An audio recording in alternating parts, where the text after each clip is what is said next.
Okay, cool. Today we are going to एक होता है मेंडेलियन डिसऑर्डर्स और एक होता है एक साइंटिस्ट हैं जिन्होंने पी प्लांट पे काम किया था। पी प्लांट का साइंटिफिक नेम है पाइजम सेटाइवम। मेंडल जो है लॉ ऑफ सेग्रीगेशन, एक लॉ ऑफ इंडिपेंडेंट असॉर्टमेंट। तो मेंडेलियन डिसऑर्डर्स वो हैं जो मेंडल के लॉ को फॉलो करते हैं और क्रोमोसोमल डिसऑर्डर्स वो होते हैं जो हमको पता है कि सेल डिवीजन के समय फेजेस आते हैं, प्रोफेज, मेटाफेज, एनाफेज, टीलोफेज। तो एनाफेज के समय जो है क्रोमोसोम सेग्रीगेट होते हैं अपोजिट पोल पे। सेंट्रोजोम होते हैं जो स्पिंडल फाइबर डालते हैं, निकालते हैं, और स्पिंडल फाइबर क्रोमोसोम के सेंट्रोमियर से आके अटैच होता है और क्रोमोसोम को क्या करता है, अपोजिट पोल पे पुल करता है। तो ये जो अपोजिट पोल पे पुल करते हैं, इसी दौरान अगर किसी भी तरीके का सही से प्रोसेस फॉलो नहीं होगा तो क्रोमोसोम का नंबर जो है आने वाले ऑफस्प्रिंग में वो ऊपर नीचे हो सकता है। तो that are chromosomal disorder, Down syndrome, Turner syndrome, Klinefelter syndrome, that are chromosomal disorders. Okay, तो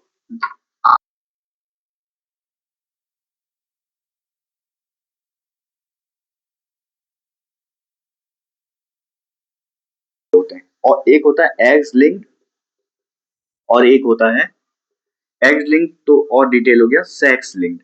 सेक्स लिंक्ड और एक होता है हमारे ऑटोजोम्स पे रहते हैं। ऑटोजोम्स क्या है, हमको पता है कि 23 पेयर ऑफ क्रोमोसोम्स हैं हमारे बॉडी में, जिसमें से एक पेयर क्या है, सेक्स क्रोमोसोम है, और बाकी जो 22 पेयर हैं वो क्या है, ऑटोजोम्स हैं। 22 पेयर ऑटोजोम्स और 1 pair sex chromosome. Sex chromosome में क्या आता है, एक्स और वाई। अगर मेल की बात करें तो इसके अंदर होता है एक्स वाई, और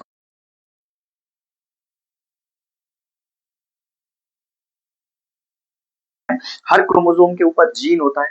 तो कुछ जीन्स जो है ये इन ऑटोसोम्स पे प्रेजेंट है, कुछ जीन जो है इन सेक्स क्रोमोसोम्स के ऊपर प्रेजेंट है। अब इन सेक्स क्रोमोसोम्स के ऊपर जो जीन्स प्रेजेंट है उसमें अगर किसी तरीके का डिफेक्ट हो गया, that will be deal in sex linked disorders. Okay, तो हर क्रोमोसोम के ऊपर जीन और सेक्स क्रोमोसोम दो हैं, एक्स और वाई। इनके ऊपर अगर किसी तरीके का जीन होगा और उसमें कोई डिफेक्ट आ जाएगा तो that are sex linked disorders. Sex linked disorders की बात करें तो दो तरीके का डिसऑर्डर्स हमको देखने को मिलेगा। एक होगा सेक्स लिंक्ड और एक होगा वाई लिंक। अगर हम वाई लिंक की बात करें तो हमको एक चीज पता है कि एक्स और एक्स क्या होता है, फीमेल, और एक्स वाई क्या होता है, मेल। तो एक चीज हमेशा क्लियर हो गया कि वाई लिंक जो डिसऑर्डर है ये कभी भी फीमेल पे नहीं जाएगा, क्योंकि भाई फीमेल के पास वाई क्रोमोसोम प्रेजेंट ही नहीं है। तो ये वाई लिंक जो है हमेशा किस पे देखने को मिलेगा, हमें मेल टू मेल ट्रांसफर होगा। कूल है। अब एग्स लिंक की बात करें तो एग्स लिंक में दो तरीके का डिसऑर्डर होता है, एक एग्स लिंक रेसेसिव और eggs link dominant. Eggs link dominant एक है कलर ब्लाइंडनेस और एक है हीमोफीलिया। कलर ब्लाइंडनेस में क्या होता है कि स्पेसिफिक कलर को रिकॉग्नाइज करने में डिफिकल्टी आती है। कलर ब्लाइंडनेस का चार्ट भी आता है, आप अगर नेट पे सर्च करेंगे कि कलर ब्लाइंडनेस चार्ट, तो वो चार्ट दिखेगा, उसमें कुछ डॉट्स होते हैं, कुछ नंबर दिखते हैं। अगर वो नंबर आपको दिख रहा है तो आप ओके हैं, अगर वो नंबर नहीं दिख पा रहा है तो आप कलर ब्लाइंडनेस है। दूसरा डिजीज है हीमोफीलिया। हीमोफीलिया एक ऐसा डिसऑर्डर है जिसमें क्लॉटिंग इफेक्ट, क्लॉटिंग कैस्केड जो है वो अफेक्टेड हो जाता है। कुछ स्पेसिफिक तरीके के क्लॉटिंग क्लॉटिंग प्रोटीन्स नहीं बन पाते हैं, कुछ एजेंट्स होते हैं क्लॉटिंग के वो सही से नहीं बन पाते हैं, जिसके कारण क्लॉट अच्छे से नहीं बन पाता है। तो अगर किसी पर्सन को हीमोफीलिया है, उसके बॉडी में अगर कट लग जाएगा तो लगातार वो ब्लीडिंग होते रहेगा, क्लॉट नहीं करेगा। ओके, तो एक्स लिंक्ड रिसेसिव डिसऑर्डर्स के बारे में अगर हम देखें, नाम से ही पता चल रहा है कि इसका जो डिजीज,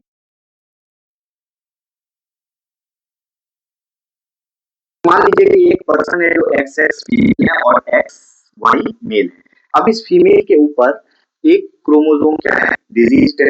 इस मेल के पास भी एक क्रोमोसोम डिजीज है।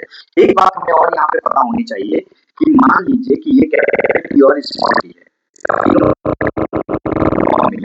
एक टॉल क्यों मिल रहा है, क्योंकि this capital T allele is dominant over this small T allele. ठीक है। तो क्या स्मॉल टी वाला प्रोटीन नहीं बनाएगा? यहाँ स्मॉल टी वाला अलील भी प्रोटीन बना रहा है, लेकिन वो प्रोटीन सप्रेस हो जा रहा है किसके प्रेजेंस में? इस कैपिटल टी वाले के प्रेजेंस में सप्रेस हो जा रहा है। ये कैपिटल टी ज्यादा मजबूत प्रोटीन बना दे रहा है, और ये जो स्मॉल टी प्रोटीन बना रहा है ये थोड़ा सा उसके सामने क्या पड़ जा रहा है? कमजोर पड़ जा रहा है। तो ये फिनोटिपिकली अपने आप को शो कर पा रहा है, और ये क्या हो जा रहा है? सप्रेस हो जा रहा है। इस मेल है, इसके पास एक्स क्रोमोसोम है, और एक्स क्रोमोसोम पे क्या है? डिजीज वाला जीन है, ठीक। और वाई क्रोमोसोम से तो हमको मतलब नहीं है, क्योंकि ये डिजीज हम कैसा देख रहे हैं? सेक्स लिंक रिसेसिव में भी हम क्या अभी देख रहे हैं? एग्स लिंक रिसेसिव देख रहे हैं, ठीक है बात। एग्स लिंक रिसेसिव डिसऑर्डर्स के बारे में देख रहे हैं। तो ये जो मेल होगा ये कैसा होगा? डिजीज होगा, क्योंकि इसके पास एक एक्स क्रोमोसोम है, और इस एक्स क्रोमोसोम पे कैसा जीन है? डिजीज कॉज करने वाला जीन प्रेजेंट है। तो ये जो मेल होगा वो क्या होगा? डिजीज, ठीक है। लेकिन इस फीमेल की बात करें, फीमेल में एक ही एक्स क्रोमोसोम पे ये जीन है, और ये जीन कैसा है? रिसेसिव। लेकिन ये फीमेल क्या होगी? कैरियर होगी। ये कैरी कर सकती है, इसके पास खुद नहीं दिख रहा है, लेकिन ये क्या कर सकती है? इस एक्स क्रोमोसोम पे भी ये डिजीज रहे, इस एक्स क्रोमोसोम पे भी ये डिजीज वाला जीन रहे, तो ये फीमेल क्या हो जाएगी? डिजीज्ड हो जाएगी। ये फीमेल क्या हो जाएगी? डिजीज्ड हो जाएगी। तो किसी फीमेल को एक्स लिंक्ड रिसेसिव होने की चांस क्या है? कम है, क्योंकि इसके दोनों एक्स क्रोमोसोम पे क्या होना पड़ेगा? डिजीज वाला जीन प्रेजेंट रहेगा। लेकिन मेल के केस में क्या है? एक भी एक्स क्रोमोसोम पे अगर डिजीज वाला जीन प्रेजेंट है तो वो मेल क्या होगा? डिजीज्ड हो जाएगा, ठीक है। इस एक्स लिंक्ड रिसेसिव डिसऑर्डर के बारे में एक बात और होती है कि ये क्या शो कर रहा है?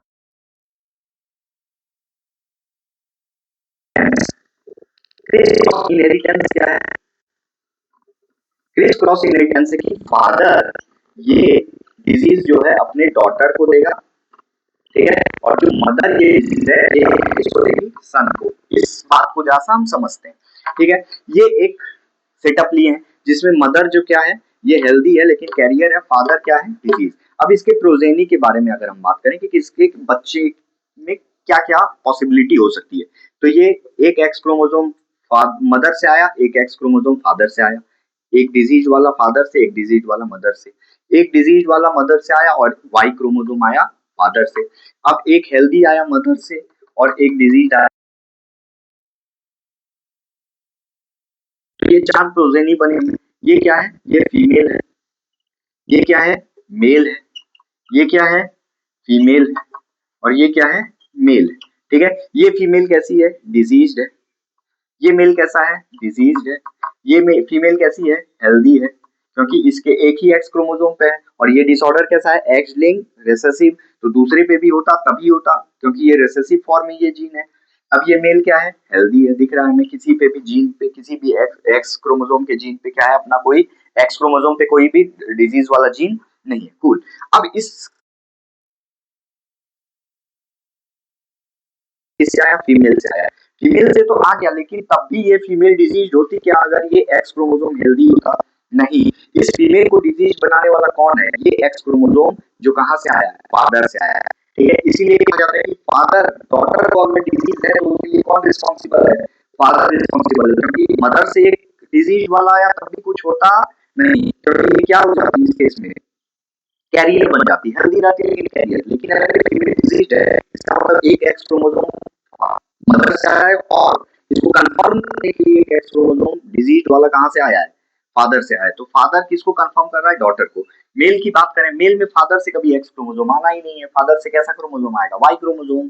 तो एक्स डिजीज वाला एक्स क्रोमोसोम हमेशा कहां से आया है? मदर से। तो मदर किसको दे रही है ये डिसऑर्डर? सन को दे रही है। और फादर किसको पास कर रहा है? डॉटर को। This is criss cross inheritance. This is all about x linked recessive disorders. There are two examples of famous examples of X linked recessive disorder, that are color blindness and hemophilia. अगर हम बात करें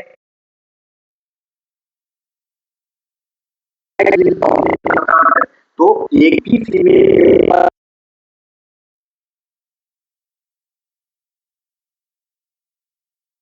recessive में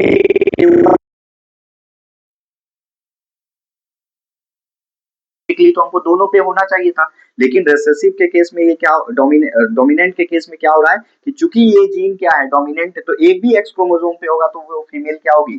disease हो जाएगी। Okay, cool, got, you have got it.